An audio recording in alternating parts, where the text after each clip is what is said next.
Janata Telugu TV news కి స్వాగతం. యాదాద్రి భువనగిరి జిల్లా యాదగిరిగుట్ట మండలంలోని తాళ్లగూడెం గ్రామంలో 5 లక్షల వ్యయంతో సీసీ రోడ్లను కొబ్బరికాయ కొట్టి ప్రారంభించారు స్థానిక ఎంపీపీ చీరా శ్రీశైలం. ఈ కార్యక్రమంలో గ్రామ స్పెషల్ అధికారి రాజేష్, మాజీ సర్పంచులు ఈదరకంటి భాస్కర్ గౌడ్, కాసావు శ్రీనివాస్, కాంగ్రెస్ పార్టీ గ్రామ శాఖ అధ్యక్షులు కాసావు కృష్ణ, ఉపాధ్యక్షులు నీలకంఠ కృష్ణ, సంఘాధ్యక్షులు Sodagani Nagesh, working president Srisailam, youth Congress అధ్యక్షులు స్వామి, నాయకులు కృష్ణ భాస్కర్, కృష్ణ, సాయి, లక్ష్మణ్, రాజేష్ పాల్గొన్నారు.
ఎన్ఆర్జీఎస్ నిధుల నుండి వచ్చినటువంటి మన యాదగిరిగుట్ట మండలానికి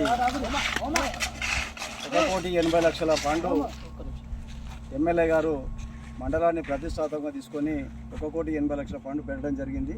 దాంట్లో భాగంగానే ఈరోజు తాళ్ళగూడెం గ్రామ పంచాయతీ పరిధిలోని మన తాళ్ళగూడెం ఊరు నుండి మన కాటమేగుడి వరకు కూడా సీసీ రోడ్డు పొయ్యాలనేది గ్రామస్తులు అడగగానే వెంటనే ఎమ్మెల్యే గారు కూడా చొరవ తీసుకొని 5 లక్షల రూపాయలు ఈరోజు తాళ్ళగూడెం శాంక్షన్ చేయడం జరిగింది. అదే రోడ్ని ఈరోజు మన మాజీ సర్పంచి మన కాసావు శ్రీనివాస్ గారు, మన ఈదరకంటి భాస్కర్ గారు, గ్రామశాఖ అధ్యక్షుడు కృష్ణ, స్పెషల్ ఆఫీసర్లు అందరం కలిసి కూడా ఈరోజు ప్రారంభోత్సవం చేసుకోవడం జరిగింది. దీనికి ఎమ్మెల్యే గారికి కృతజ్ఞతలు చెప్తున్నాం. ఇంకా మిగిలిన బిట్టు కూడా కాటమేగుడి వరకు ఇంకో 10 లక్షల రూపాయలు ఎమ్మెల్యే గారు పెట్టాలని చెప్పి కూడా ఎమ్మెల్యే గారికి గ్రామస్తులు కోరడం జరుగుతుంది.